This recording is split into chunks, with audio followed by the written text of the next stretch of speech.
Okay, we are going live. Hopefully, everything is working here. Hello, everyone.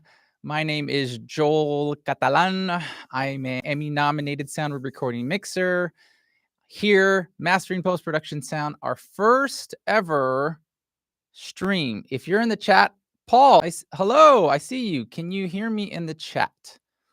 We're going to go and hello. Is audio okay? Everyone can hear me? So believe it or not, I've never done a live stream. So this is exciting and terrifying all at once. And we can talk a little bit about that, about fear and navigating the post-production sound industry. So if you're here, I see, let's see. Oh, and where are we watching from? Again, where are we watching from? I'm just going to go ahead and make sure I am posting this on the socials here. But I'm very, very grateful that you are here today. And if you can hear me, which you said hello, Paul. So awesome. UK, awesome. So I'm going to go ahead and just get started here and welcome everybody here as we, hey, I see some names I know. Sal, good to see you. Good to see you. I hope everything is going well. And hello, Kai. Hello. Let me know where you're watching from. So yeah, I've never done a live YouTube stream, but I'm excited because one of the things that this last year has allowed me to do is connect with so many folks in the post-production sound industry from all walks, all lives, all areas. And you know what? Let me just tell you something. I absolutely love connecting with each and every one of you. And hello in the chat. Hello in the chat. Hello from Sherman Oaks. Hello, Jeffrey. And Nigeria. Look at that. Amazing. I was just talking to somebody from Croatia just yesterday. So Copenhagen, welcome. Wow, so good to see everyone here. From Texas. Oh, hello. Yes, Master Nelson. Yes. But what I really love is connecting one-on-one. And so this last year has been really amazing to connect with so many people. And let me tell you, it's one of my favorite things to do is to connect one-on-one with people. So I'm so grateful to see, wow, 13 of you already here. This is amazing. I really appreciate it. Well, we're going to go ahead and just talk kind of navigating the industry, a little bit also just navigating this time in the industry right now. And so if you have a question, go ahead and leave it in the chat. It's a little different than like when I do Zooms and stuff like that, because I'll have somebody on the other side to talk to. But it's really great to have you today. I'm really grateful to have space here. I'm very fortunate when I get to come in and work, not only work on TV and film stuff, but also I get to come in and do all this kind of stuff for mastering post-production sound. So let's just talk really quickly about navigating the industry as a whole, right? There are 5 core principles that really have allowed me the past 16 years to create the career that I have. And, if you've seen any of the stuff that I've ever put online, it always starts with curiosity, right? Curiosity leads to growth. Curiosity is what helped propel me in this industry. I mean, talk about spending hours and hours and hours and hours, just learning, really learning Pro Tools and learning stuff. But it's the core backbone to everything I do. Even now, 16 years into this, I'm still learning. I mean, even look at today, I'm learning I'm learning how to do a YouTube live. But it's great to have you all here. Again, if Toronto, hello, Bernice, welcome. And that's another thing I'm going to get used to here is just kind of checking out the chat here. And so forgive me if this is not as smooth as a normal video, but I'm really stoked. And if this goes well and you enjoy this, I really want to do more of these. Now, I did mention, if you saw it on the post, that if you're here, I want to give away a copy of my most recent masterclass, which was the art of film and TV mixing. I was co-led by my mixing partner, 4-time Oscar-nominated sound re-recording mixer, Jeffrey J. Haboosh. And so what I would like to do is, you stick around, what we're going to do is it's very easy to enter the giveaway to get free access to this awesome recording that we did. It was a lot of fun. All you got to do is, one, you got to make sure you're subscribed to this YouTube channel. Okay. And number two, you got to make sure that you're entered, or rather you're subscribed to my email subscription. So head over to masteringpostproductionsound.com/join us. That's what it is. Yeah, join us. So if you are, what we'll do is I'll go ahead and pick by random anybody in the chat here, and I'll put it, and you'll get access to that. So, but yeah, if you have a question, again, leave it in the comment below. I'm gonna go ahead and try to see this because I think I see something here. We'll hit the question, and we'll go back to some of the navigating the industry kind of talk. But Master Nelson says or asks, what do you ask editorial when it comes to deliverables? Okay, good question. I ask for the Final Cut folder of all the production sound and an AAF with 10-second handles. Okay, so you're talking more like picture editorial. Got it. Yeah, normally at the level of mixing that I'm used to doing, there's a whole team behind us that does that, right? The sound assistant is usually the one who's wrangling, picture from picture editorial, EDLs, the sound, rolls. They're making sure if you're on an episodic, they're organizing everything so that when they go, and the sound assistant, what they'll do is they'll go ahead and create the assemblies, and hand that over, distribute to everybody, the sound supervisor, dialogue editor, effects editor, the Foley team, whatnot. But yeah, AAFs are standard, right? And 10-second handles, sure. That's definitely something that you want. You want to be able to have that. And, definitely your picture, I know that for us, we're used to having a high quality picture for the stage, but also we do ask for like a lower res, a quick time, so that it can, because everybody's systems are different. Some people are cutting on the laptop, and so they want to, if they don't provide a lower res, usually what we'll do is our sound assistant will create a lower res for them. But yeah, it's pretty simple as far as it goes. Yeah, EDLs, AAFs, picture, guides are another thing. Now, guides meaning guide tracks. So what they're used to in their Avids, so their composite, their stereo composite that the editor is used to. So what they'll do is, oftentimes the director, and mostly an episodic, showrunner is making a lot of those choices. So, oh, hey, hello. I see Stacy. Good to see you. And then how you, Arjun? Hello. Good to see you.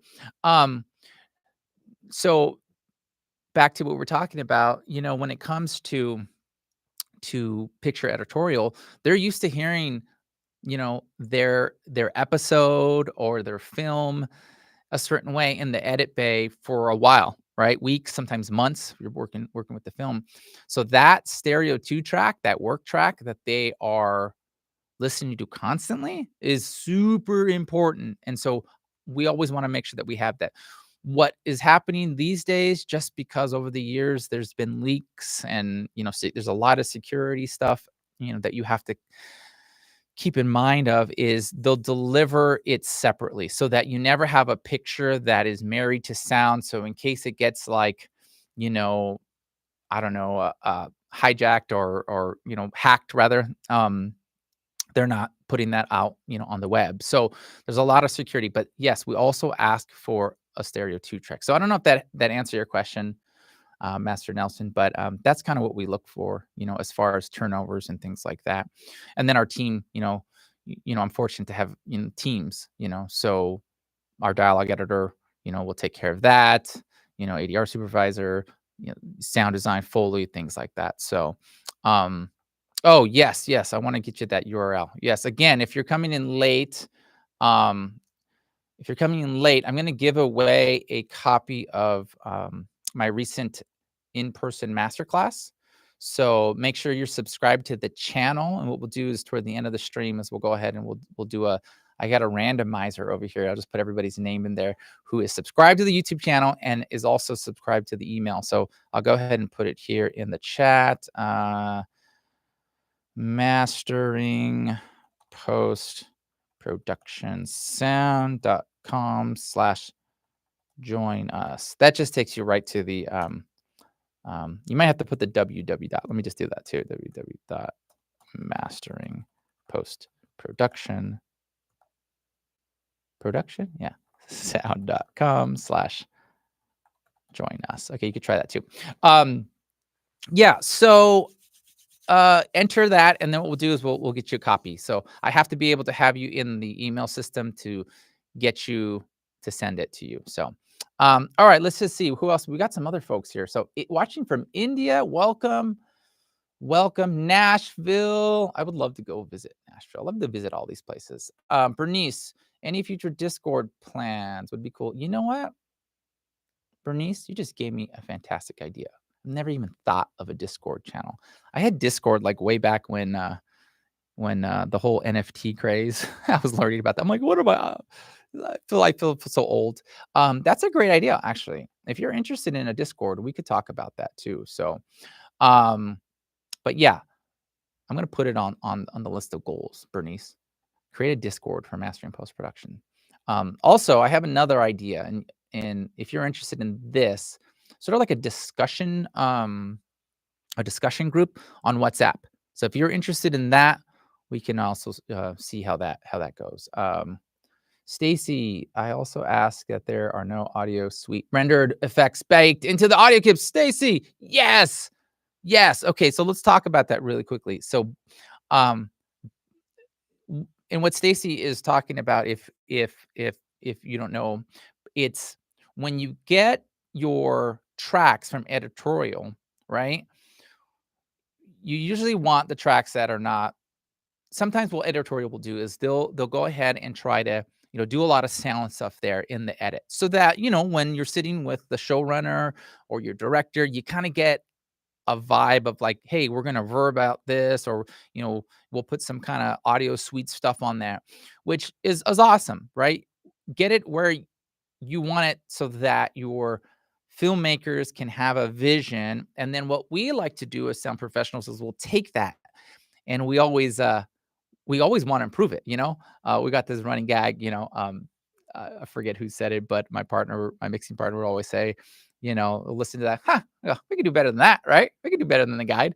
We always want to do better than what their initial vision in the edit base. So yes, what we don't want is, we don't want the clips that are rendered with these effects. We don't want them baked in. So we usually, and this goes into the process of why we have our sound assistant. Our sound assistant will take the tracks, and usually the sound assistant that I worked on my last project, my last Hulu series, was fantastic, because what he does is he literally takes all the audio, he takes the EDL, he takes the AAF, and he assembles, like, I say by hand, but he uses Kraken, I believe. Yeah, I think he uses Kraken to assemble, the dialogue, so that there's nothing like that, no funny business. So that's what Stacy is saying. So Gregory, what's up? Good to see you, Greg. And Bernice, yes, that would be cool. Okay, so we'll talk about a Discord. That might be really, really cool. Javier, welcome. Happy Friday. Greetings from Honduras. From Honduras. That's freaking awesome.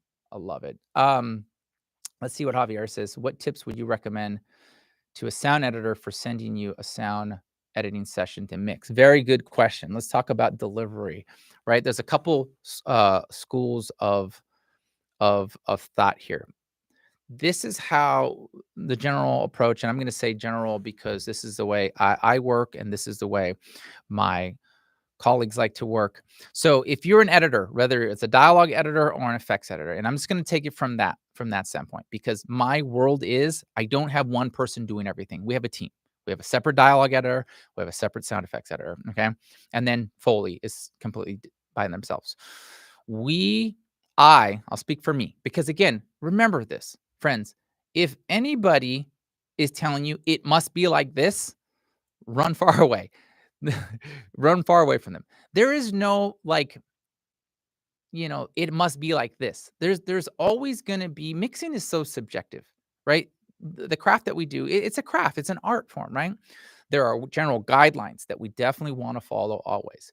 But I always go to talk to the mixer, talk to your re-recording mixer, talk to the person who's going to be doing the mixing. How do they want their tracks delivered? How do they want their session delivered?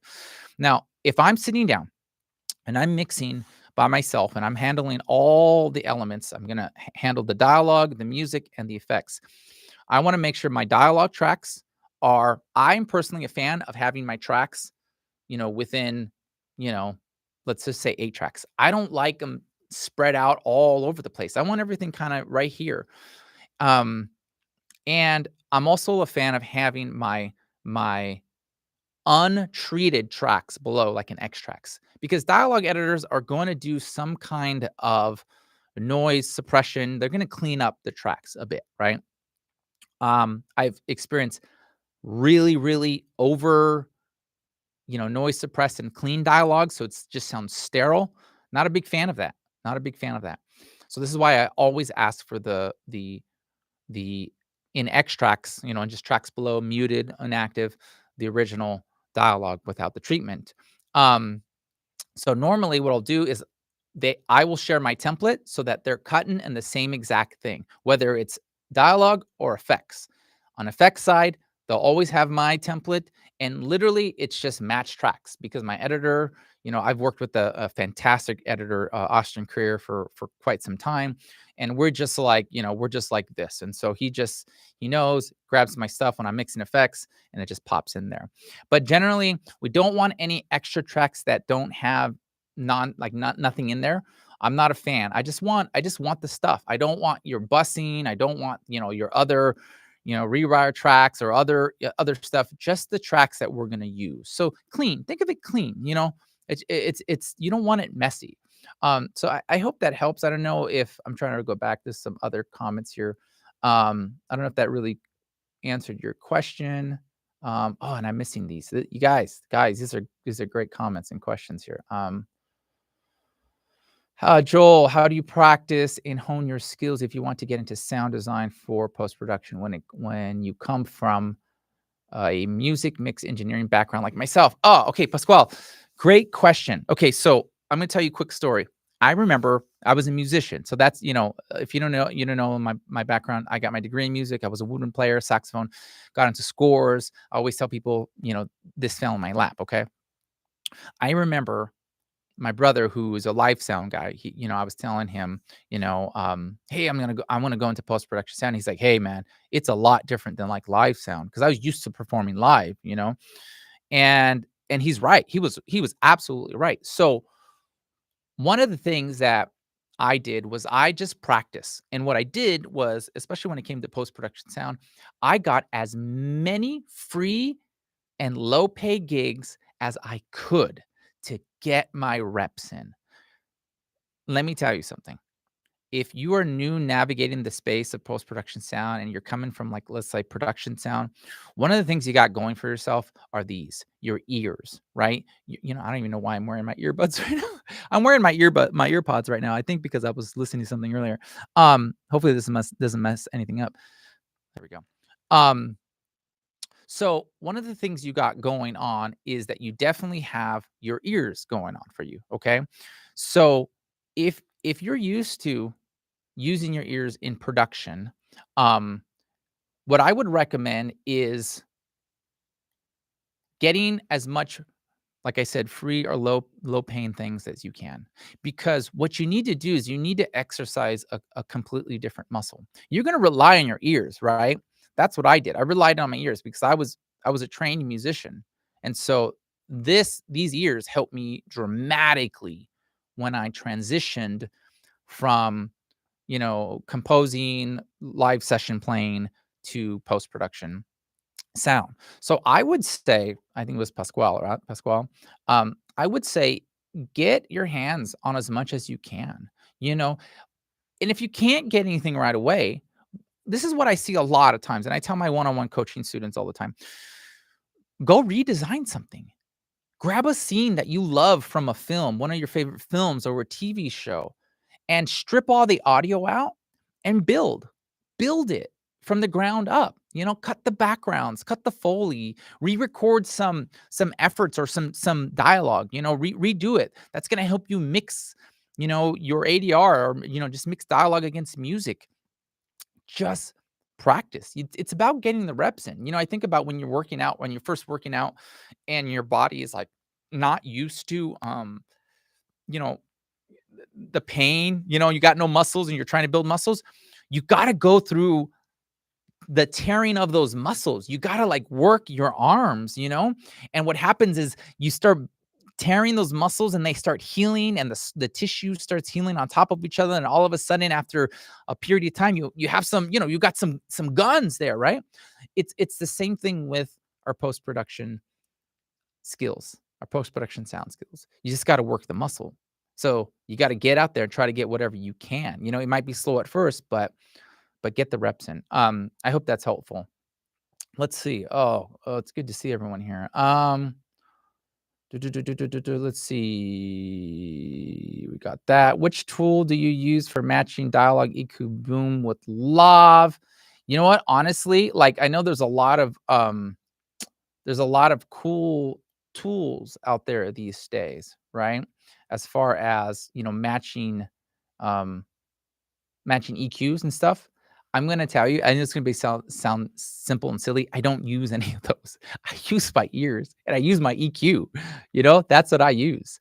Um, okay, what do I prefer? Reels or super session? That's a really good question, Master Nelson. Okay, so we're talking about mixing projects in reels broken up, like reels 1, 2, 3, 4, 5, or 6, or super sessions. So here's I don't have a preference. I think it depends on the project, and this is what I'm talking about. Films, we're still using reels. Okay, like we had a movie come out this summer, My Spy: The Eternal City, all reels, right?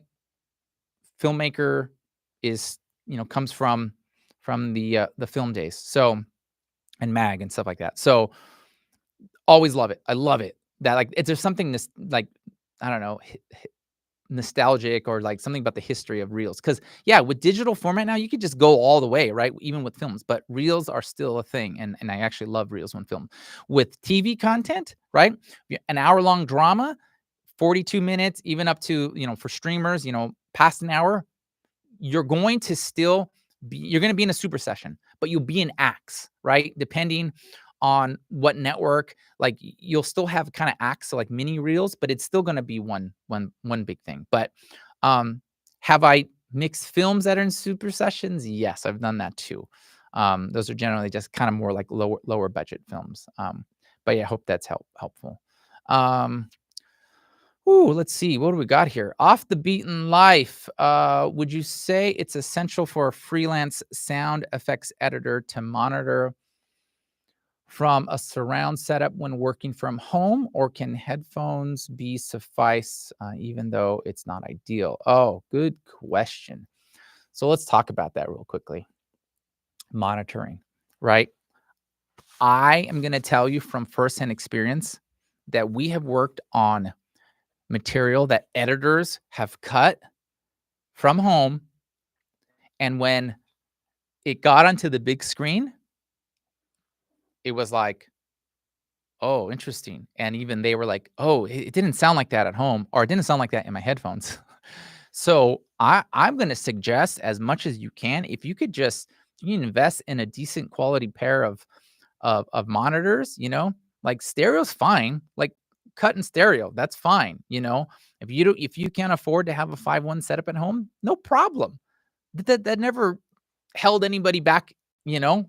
And, the people that I know that have really awesome setups at home, it's because they're handling a lot of things there, and they're doing mixes at home, stuff like that too. But if that's all you have, or rather, I would say invest in those. But if you can't and you're literally strapped and you're just starting, you know, at least get a decent pair of headphones, so that you can, hear. But I think monitoring is definitely a big thing to understand, because I'm telling you, when you get the sound pressure levels that we're using and we're referencing on a mix stage, right?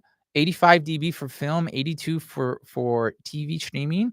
Um, you can't hide. Like you hear everything. It's just more in your face. Um, so I hope that's helpful. So yeah, and headphones are not ideal, but if that's all you have, then use them. Gregory, for as an effects mixer, what are your expectations of the effects editor when it's time for you to sit down and mix? Oh, that's a great question, Greg. I love that question. Um, well, here's the deal. I have been fortunate to work on all types of projects from big budget to low budget. And I'm telling you right now, I've experienced that same range when it comes to editorial. I've experienced editorial that is like to the highest standard like ever. And it just makes me, I'm just like, oh, I'm in my happy place and I'm so giddy and I love it. And I've experienced editorial that's, didn't have a budget and it was got thrown together. And let me tell you, those are always the ones that I have to work a lot harder on. I'm not a when I sit down to mix, I'm not a I don't want to get my hands dirty kind of mixer. I mean, I'm so used to I grew up in this industry doing it all. I had to do it all, right? And so if I have to design some stuff there on the spot or the stuff's not working for the client, I'm like, no problem. We'll just grab this, put this, or do all this stuff. I'll get my hands dirty. But I do expect the session to be delivered, and I do expect it to be a high quality. I do. I really do. When it's not, guess what? I use it as a teachable moment. I get to go back to the effects editor, to the backgrounds, the person who's cutting the backgrounds and say, "Hey, what I'm really lacking here. Let's try doing this. Let's grab some of this and that." And that's the thing. If you're an effects editor or if you're, a sound person that wants to, become a re-recording mixer one day and you're putting your time in as an editor right now, get feedback. Like I'm telling you, I think more sound effects editors and dialogue editors need to go to the mix stage. They need to go hear their work and get feedback. Now, I know that my experience is, at a level where I'm only mixing at facilities, right? I'm not doing it from home. So, you may not be in that situation, right? But if you're not doing the mix yourself and you're doing it with somebody else, get the feedback. Get the feedback.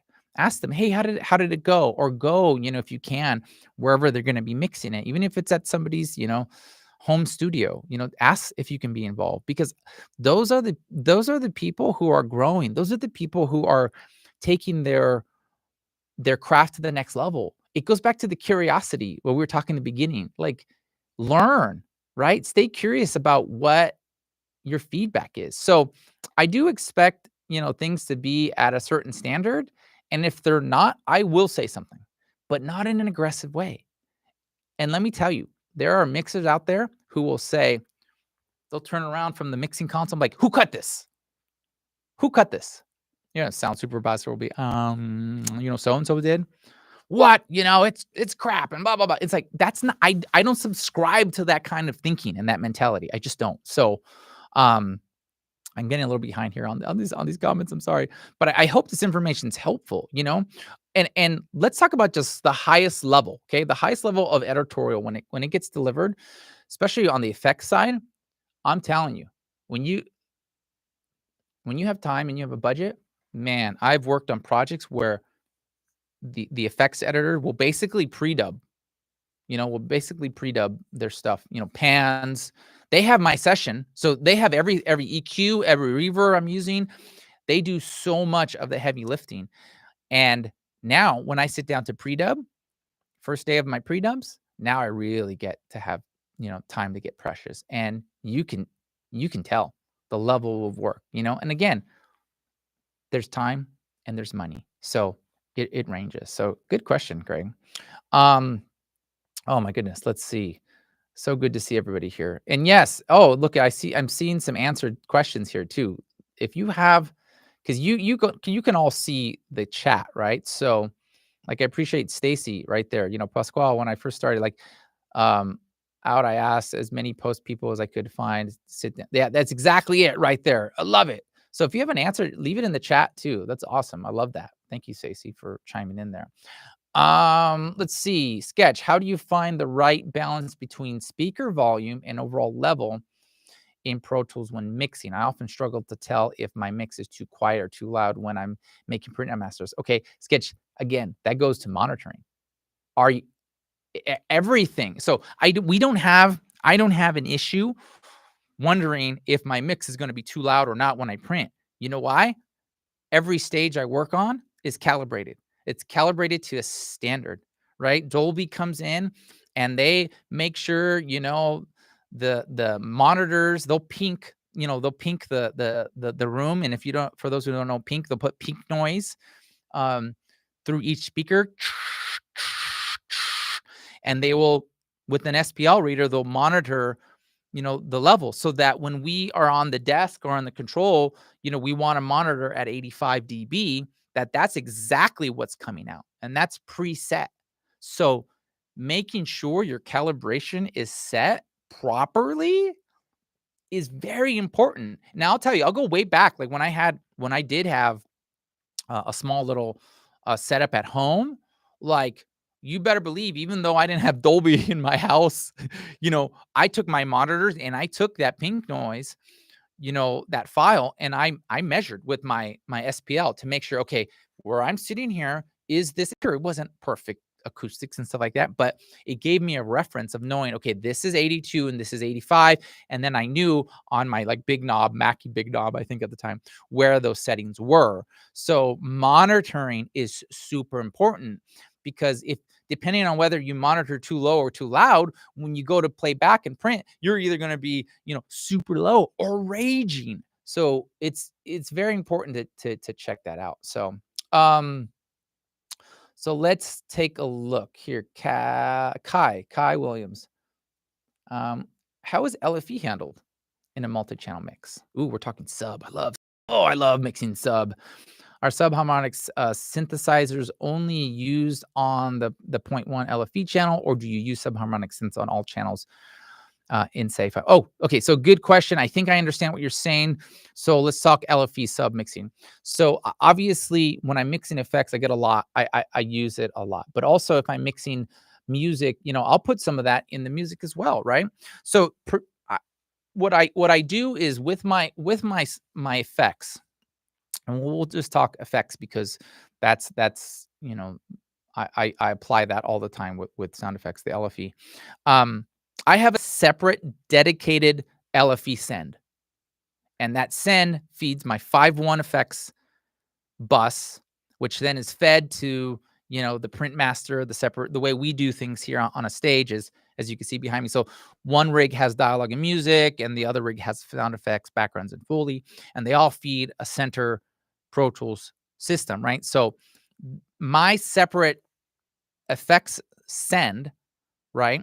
I tell the mix, what I want to hear when I want to hear it. So if I'm going through and I have, some punches and I want to give a little extra something, I'll use that send to send that information to the sub. And I think I'm using the Avid Pro Subharmonic there with that specific channel. So it is literally creating, a different quality to it, which is great. I love it. But I'm telling it, hey, I want some here. For instance, there was this scene we did in this movie I was talking about earlier, the My Spy Eternal, the Dave Bautista movie. He's driving a motorcycle. He's riding a motorcycle, right? And we picked some very specific moments when we would have car bys or when he would come by where I took the LFE and instead of using my send, I flipped it on the S6 so that I had the send on my fader and being able to use my fader up and down to control how much of that motorcycle went into the LFE is so much fun. Now, you can overuse an LFE, so be careful. Like if you just put it over everything, you set it and you forget it, now you're all the time, it gets mushy and washy. So you want to use it strategically, add that boom, that punch to things. So yeah, I hope that's helpful there. Pasquale, super helpful. Awesome. Thank you. Whoo, let's take a look. How do I make dialogue translate better on multiple devices? I currently mix for a show on YouTube, okay, but I do that in headphones only, And when I listen to it in the car, it sounds too boomy. Okay. All right. Let's talk about translation real quickly. Hopefully, this is helpful for you, but for everybody, here's the deal. Listening environments are different for everybody. When we sit down to mix a film or a TV show, we go through the effort and the time to make sure that our environment where we're mixing is to a very high standard. There's a standard, right? This is why we talked a little bit about earlier monitoring, right? This room, I know that mixing at 82 dB here or 85 here is going to be the same thing as the room next door and the place across the street and the studio over there. That level is that level, okay? So you have to start for us, right? We start knowing like where our true north is. We know what it's going to sound like on this stage. And we often tell people it's never going to sound better than here on the mix stage, okay? Because what happens is at a certain point, once it leaves here, guess where people are watching it? They're watching it at home on their little TV set with two little speakers left and right there. Some people, which nowadays more and more people are having 5.1 setups at home. I have a nice 5.1 setup at home. Usually translate really great on those systems. But then people are watching on their phone, right? So how do you, right? How do you, do it all? You're going to go crazy trying to make it sound great on an iPhone, great on the laptop, great on this things. Remember, if you're working on something that has a lot of low end information, you're playing it off of a computer, no one's going to hear that, right? So we always tell people the best we hear is going to be on the mix stage. So all we can do, and my mixing partner, we said they always had a motto. They would always mix for the premiere, right? You have a packed house and you give a little extra at that point after it leaves the theater, after it's you don't know, you can't control what people are going to listen to. Grandma in Oklahoma is going to be listening on a different TV set, and it's going to be too loud for her, maybe. I don't know, or it's going to be too soft. Depends on. So you can't mix for everybody, but what you can do is you can take the measures to make sure that you are monitoring at the proper level, so that once it leaves your place, hey, you're hitting your spec. You make sure whatever spec you might have for the network that you're working for. For theatrical, we really don't have specs. We just put a limiter at maybe minus 0.1, so it doesn't clip, right? But there are rare instances, and I'll just share this story really quickly. We were working on a series called The Orville. At the time, it was airing on Fox, and we were working with somebody who, one of the best in the industry, and we listened to all the different things when when it aired on Hulu, when it aired Fox, when it aired on Hulu, when it was released on Apple, Apple TV or whatever, right? Everybody has a little bit of different compression. Now, the worst was Fox, because Fox on broadcast, I mean, literally to the point where we had meetings, we went and, they did some crazy things that they only allowed our show to do. So, you could chase your tail, but one of the things we did with that is we actually did two different mixes. At least for the first season, we did two different mixes, and that costs money. But that's what the people in charge wanted to do, because they wanted it to not, have the compressed version for Fox to meet those, regulatory specs. They wanted it to be full and cinematic. So we did two different mixes. So yeah. Anyways, I'm going on and on with that, but I hope that is helpful there. So monitoring, make sure you're monitoring. Oh, let's get caught up here. Sal, reels in a super session. Love it. There you go. Reels in a super session. Tony Marks. Somebody's saying Tony's here. Tony, good to see you, Tony. I love this. People are connecting here. Gregory saying hello to Stacy. Look at this. This is where friendships and networking is happening. I love it. Um, awesome, awesome, awesome. Let's see. Awesome. Looks like I'll be studying how to properly calibrate a space over the weekend. I love it. Awesome. I love this. Um, Ian, I think that's how you say it. Question: do film mixes prefer less center channel when receiving music, 5.1 or Atmos? This is a good question. Let's talk about that really quickly. Um, so the way there's a couple ways to think about it, right? There's a couple options when it comes to music, mixing music for film. Oftentimes, and this is my experience, this is only my experience, okay? Oftentimes we're dealing with live, big live orchestras, scores, and more so in the more so in the TV space, you're gonna find because you don't have the budgets, you're gonna get stereo outputs of either, virtual instruments, or if they do have a budget, some live instruments there. And, then it's gonna be on us to take those stereo stems, and you either use an up mixer or, create your own 5.1 spread so that you make it sound nice. Oftentimes for films, you're most likely going to get 5.1 stems, right? Or depend. I'm trying to think. Last project, no, I don't think they gave us that. I think it was just 5.1 stems that they gave us. Um, but usually we're not touching that as far as the space goes. Like, we'll, depending on the context of the picture, we'll add some reverb here and there and things like that. But generally speaking, like to leave some space in the center for the dialogue so that there's not a lot competing there. And so if I'm mixing my scores, I'm leaving some space. There might be a tiny bit of spill, a little bit of spill into the center, but most it's going to be, to the sides and to the rears, okay? Feeling the space. And if I'm using the Atmos, I'm using the speakers on top. I'm going to be touching the top speakers. Um but but yeah, that's gonna be dependent on, again, your budget and how your composer is delivering the music, Oftentimes, we don't deal a lot with, the music coming directly to us. We're very fortunate to have music editors who are handling all that. And usually the composer and the scoring mixer are the ones who are creating the mix the way they want it.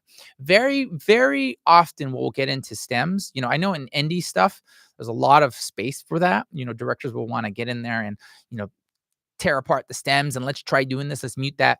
Now there's some of that in feature films. There's definitely some of that, right? Director might say, that line, da, da, da, da, da, can we just lower that? Okay, we'll go into the horns, and we'll just tuck the horns a tiny bit there. But generally speaking, we do let it play. So I hope that's helpful there. Let's see. Sean McDonald. Hello, Sean. Thanks for joining. And Peter. Oh, Peter. Hello. Good to see you, my brother. Oh, this is awesome. Good to see you. Thanks for the support. Um, yeah, Peter. Let's see what else here. Let's see. We got thank you for, yeah, you're welcome. Looks like okay. Besides Isotope RX, do you have any plugin recommendations? Okay, Master Nelson, let's talk plugins. And actually, I'm gonna do this because I am seeing some. Oh, and Alvaro's here. Alvaro, good to see you. I'm going to leave it open to the chat because what I want you to see is how different opinions, right? We all rather different sound professionals use different tools. There's some standard ones out there that a lot of us use, right? Um, and I think Isotope RX is one of those ones that has been an industry leading, you know, tool for a long time. So, you know, I think it depends who you talk to. So, yes, Isotope, I love using Isotope. You know, there's a lot of great talk right now about like Hush, right? And Hush Pro. When it comes to reverbs, it depends on what you want to use. Your EQ, I'm a huge Fab filter fan, right? I don't get paid by them at all whatsoever, but I love Fab filter stuff, right? I will be a Fab filter evangelist. But reverbs too are different. For the longest time, I was literally using like the stock reverb. I like Revibe and like Reverb One. because that was guaranteed to be at every facility I would work at because I didn't want to buy it a long time ago.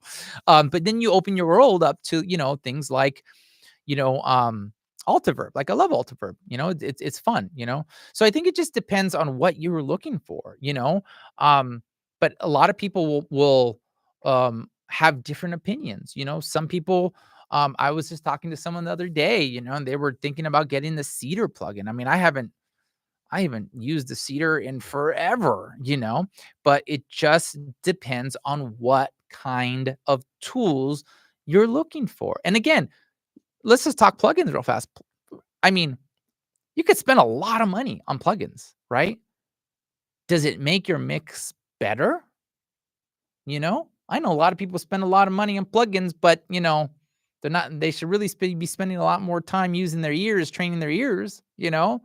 Um, so I think really the question is, what are you looking to solve? Like, what problem are you looking to solve when it comes to audio? Again, RX is fantastic. I love the folks over at RX. They've been great to me. So I love their what they've been doing with Isaac the 11 the latest one is really good stuff. So check it out. Yeah. And if anybody has any plugin recommendations, if you haven't if you haven't gone to see my plugin YouTube video, I loved it because I just threw some things out there, and oh man, the comments are everything. The debate is fantastic. I love it. Go check that out. Okay, let's see what else. So good to see everyone here. Okay, again, let's see. How are we on time? Okay, we've not bad. We've been going for about 45 minutes. This is what we're gonna do. I told you in the beginning of the stream that if you wanted to um, enter the random giveaway for those in the chat, that you got to be subscribed to the channel. So go subscribe to the channel and make sure you're subscribed to the email list. Okay, I left it up there in the chat. Here, I'll leave it one more time here. www.masteringpostproductionsound.com/join us. Okay. I'll go ahead and put all the names in a randomizer here. Gosh, let's see. It's gonna be a little difficult to do. I tried to test it earlier, the randomizer, and share my screen so I'm not like cheating here. And the screen went blank. So I don't know how to do that. But let's see what else we got here. Krotos. Oh yeah, yeah. I hear amazing things about that. So yeah, definitely check it out. Oh, here we go. Hold on. We got some comments here about plugins. Pro Q3 crew. Yes, Pasquale. All right, Stacy. Oh, here we go. Yes, Dialogue Revive Pro. I have yet to get my hands on it. I hear awesome things. The Spectral Balance, Chameleon, another big one that a lot of people are on. Hush, yes. Acorn. I know a lot of people would love the Acorn Subfab filter, all their plugins. Cinematic Rooms. Yes. Audio Kids. I don't know Audio Kids. Undertone Light. These are just a few of my favorites. Awesome. Yeah, Stacy, good list there. Very good list. Yes. And yeah, the Krotos. Yes, go check that out. I'll have to check it out too. It's great. Okay, Dehumanizer. I see that. Weaponizer. Yes, Dehumanizer is pretty awesome. Plugins are like tools in general. In a general contractor's tool bag. Yes, Craftsman versus DeWitt is purely subjective and doesn't make one contractor better than the other. Same with plugins. Yes, absolutely, Gregory. Yes, spitting fire there. Absolutely.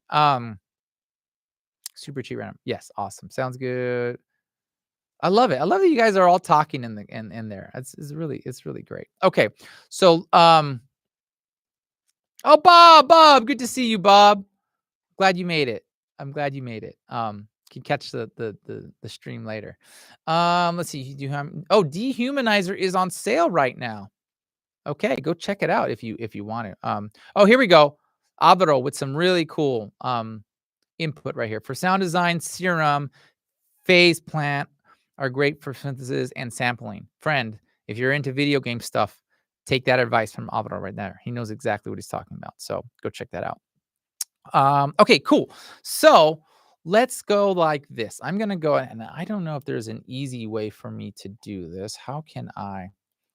So bear with me for a second here, because I'm gonna try to get this random drawing here so that you can win free access to a recent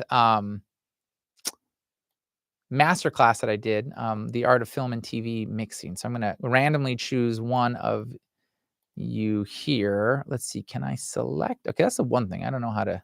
Okay, what I'll do is I'm gonna have to do this. Is I'm gonna have to go. Hello from London. Hello from Chile. Love it. Oh yeah, Javier. Good. Okay. This is gonna be a lot harder than I thought. So bear with me here. Okay, let's put our names in here. I'm just gonna go ahead. Does anybody know how to get a quick list of all the names? I don't know. That's gonna be real difficult, because if not, I'm gonna have to one by one, which is gonna be tough. But hey, I'm willing to do it though. And yeah, I have a little bit more time here, so I can hang out. So if you have any other questions, feel free to hit me up. In the meantime, um, let's just talk really quickly about the downturn in the industry. I've been talking to several people recently, and you like the AMA? Let's have some more. I'm down. I'm down to have some more. Um, I love kind of the real talk. I'd love to just have all you guys on, all your faces here. That'd be really awesome. So, and Mike is here. Thank you for being here, Mike. And Mike, thanks for the heads up again. I never got back to you, so thanks for the heads up. I'm kind of all over the place because I'm trying to read the comments and I've never done this before. So, how often do the computers need to be upgraded for increased performance? That's a good question, Mike. Yeah, I think computer and computer upgrades are they're a thing you have to now navigate and balance. I was just, thinking about this myself personally. I'm like, man, I got a 20, I don't, for just my regular work and stuff, I got an old MacBook Pro, like a 2020. I say old, that's 4 years ago. And I'm like starting to feel, I'm like, oh man. But like these big computers, it just depends on one, how much it's gonna cost. Because when the realistic thing is when you upgrade a computer, now you gotta think about the plugins, the compatibility. Um, Oftentimes I know, depending on where you mix, depending on what studio you mix, if it's either like Sony or, Warner Brothers, Formosa, some of the smaller places, like the West Winds, the Smart Posts, the Signature Sounds, things like that. It really depends on, a lot of other factors. So oftentimes facilities will kind of use those um, rigs and those systems and try to get as much as they can until they absolutely have to upgrade, because it's going to cost money. It just depends. Sometimes like even in these S6s, like if one of the modules goes out, or there was some technical issue where they needed to upgrade, but the firmware was only available on a certain thing and it only was compatible with one of the computers, some weird convoluted thing. You got to take that into to account, So personally, I think it's much easier personally to upgrade as you need it. I'm always a big fan of trying to get as much as you can with your equipment. And then when you see, when it makes sense, business wise, and you're going to get some return on your investment, and then upgrade as you can, of course, are your plugins compatible? Like I am always notoriously behind any kind of software update, because I'm like, what is he going to do? I always try to wait till the end of a project, or if I know I'm going to have some time, so that the first time, I'm using either an upgraded OS or upgraded, Pro Tools or upgraded, computer, the first time is not like in the middle of a mix. So, I don't know if that's helpful for you. So I think there's some different variables to come into account there. Let's see some more plugin stuff. Soothe, great dynamic. Yeah, cool, awesome. If you're open to reviewing, I was thinking if you're open to reviewing some of our mixes in future AMAs. Probably not in the AMAs, but once you kind of get into, if you get onto the mailing list, there are ways that, there are different ways that I can review your mixes. Most of that's through coaching, or in my inner circle, things like that. Sal, okay, when you print a two-person mix, any standard practices when both sides have the Essex post module, or uh, you just let the recordist handle it? Just let the recordist handle it, Sal, right? Sal's alluding to to the mix tech. Um, okay, Stacy, have a wonderful Stacy, so good to have you on here. So, um, another awesome, great resource and re-recording mixer. So, um, yeah, so as far as printing goes, you know what?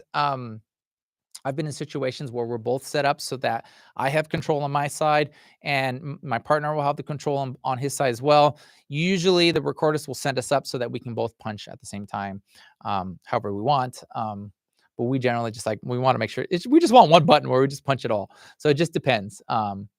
Depends what works for you. I think here we have an old CB box here, but okay. So let's go ahead and I'm going to go ahead and get some of these names in here and I'm going to randomize this. So let's go like this. This is going to be tough because I have not I haven't I got to figure out next time how do I get a these randomized names into something because it's going to be tough here. Let's see. Um what I could do also is pick it after. No, I don't want to do that. Let's do this. Because it's so hard because I'm trying to talk and read things and then also get these names in here. Let's see. Because I wish there was a way I could do this much quicker. Anyways, I'm rambling now.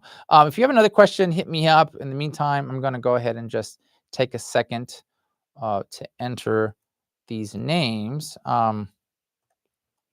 which I'm just going to say it right now for all of those who have been here on the live stream. I just want to thank you for being here. This is a pretty cool turnout for my first ever, and I just want to say thank you. I think if the consensus is that these are generally these are helpful, then I would love to do more of them in addition to kind of like the weekly. I wanted to try it this week.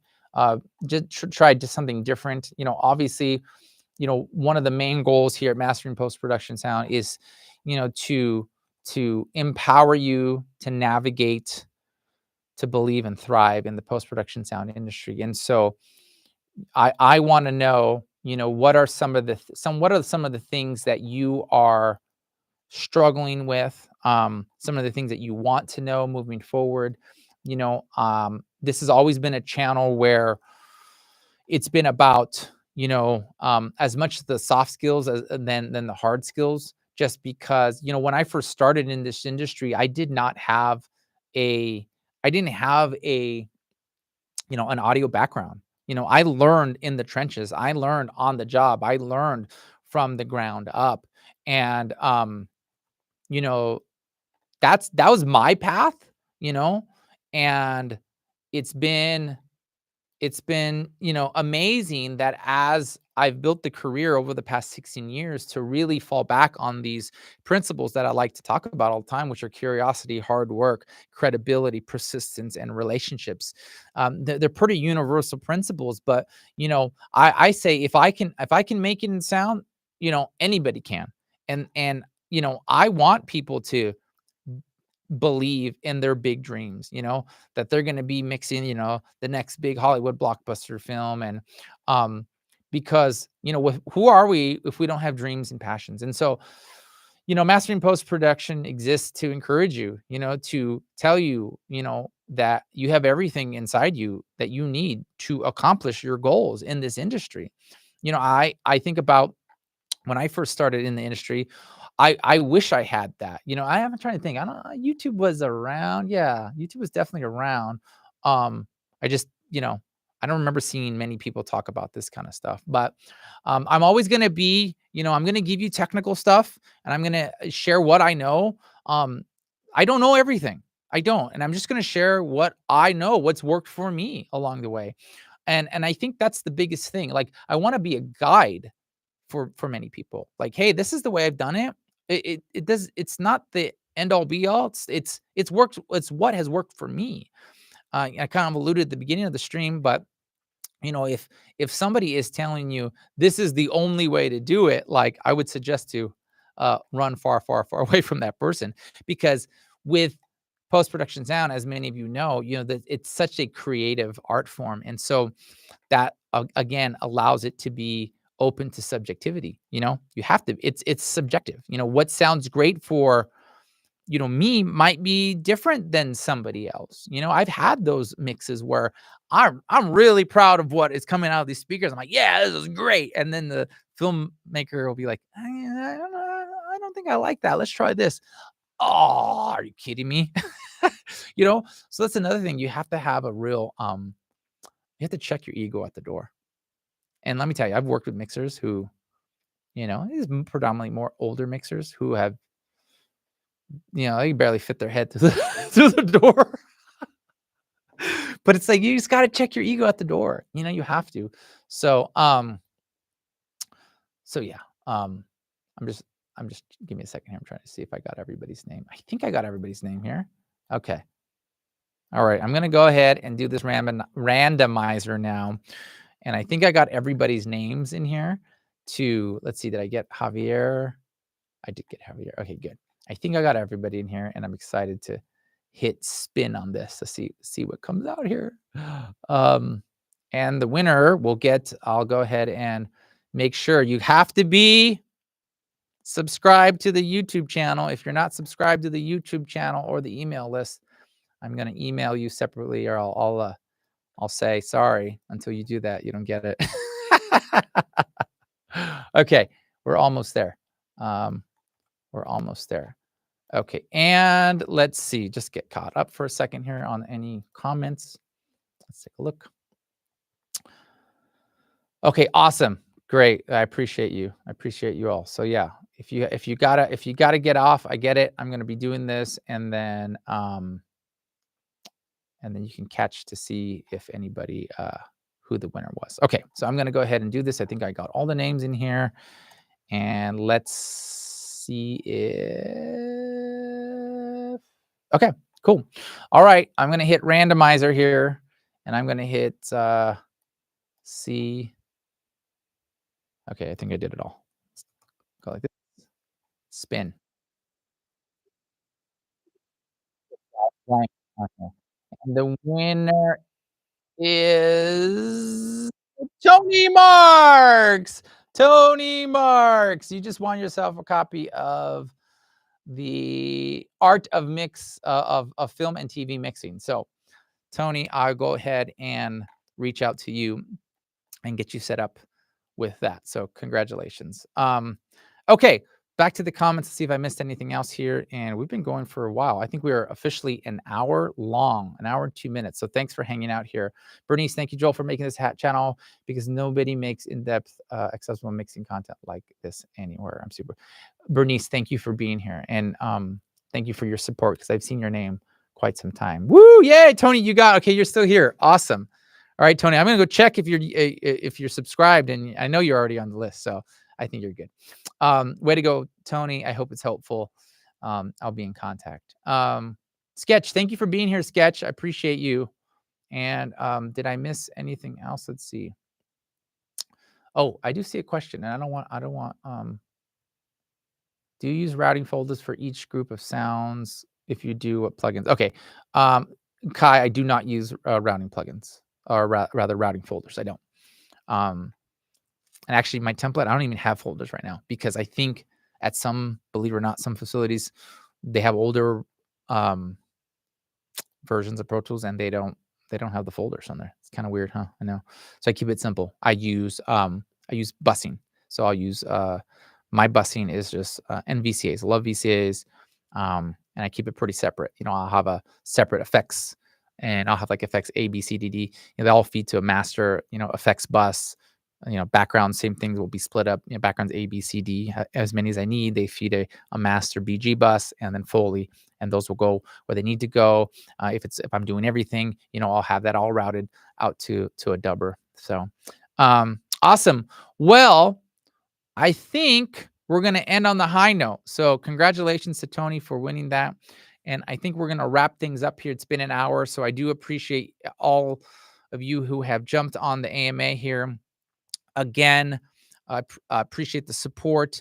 If you haven't already checked out, if you're new to mixing and you haven't checked out my 5-1 mixing philosophy, it'll be linked somewhere here. This is for after the replay. So people who come after the fact, it'll be somewhere over here, um, uh, on the side, however YouTube does this thing right there. But again, thank you all for being here. And we'll do more of these, I think. And I think, thanks to Bernice, I think, be on the lookout for maybe a Discord as well, or some kind of, WhatsApp um, group where we can, talk more regularly. I think that might be pretty cool. Oh, the real last thing here. Let's see. I was pleasantly surprised by Waves Clarity Pro. Hey, I was a Clarity Pro fan too. Yeah, awesome. And the Diva Pro. Yeah. Well, again, thank you everybody for tuning in to this week's episode of Mastering Post-Production Sound. Again, I'm just so grateful for all of you for being here. And so we will see you next week or somewhere throughout the week in the socials. And yeah, I think that's all I got. So, all right, you guys are the best. And I will talk to you shortly. Okay. Be well. Have an awesome, awesome, awesome weekend. See ya.